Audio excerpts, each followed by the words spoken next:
Nagkaroon ng tensyon ang paghahain ng preventive suspension order sa gobernador ng Davao del Norte. May detalye si Kent Abrigana ng GMA Regional TV 1 Mindanao.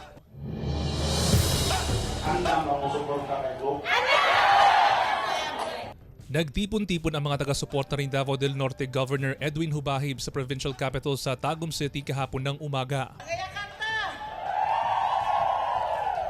Sa labas ng Kapitolyo, nakapaskil ang mga karatula na sumusuporta sa gobernador. Nakasara at nakakandado naman ang entrance at exit point ng Kapitolyo at nakaharang ang mga malalaking truck sa mga sasakyan para hindi makapasok sa compound ng Kapitolyo. Miyerkules ng gabi, April 10, naglabas ng video message si Hubahib na humihingi ng suporta sa taong bayan, bunsod ng inilabas na preventive suspension order mula sa Malacanang laban sa kanya.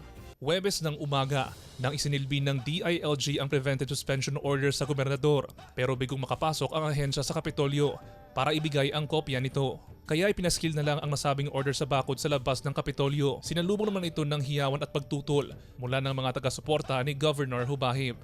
Sa nasabing preventive suspension order, nakasaad dito na nagsampa ng reklamo si board member Orly Amit laban kay Governor Hubahib patungkol sa grave abuse of authority and oppression noong November 2022. At matapos ang preliminary investigation sa Office of the President, may nakita raw na matibay na ebidensya ang naturang tanggapan na makapagpapatunay sa reklamo. Wala ko nila gihatagan sa akong katungod nga ako ning maatubang ang maong issues o complaint.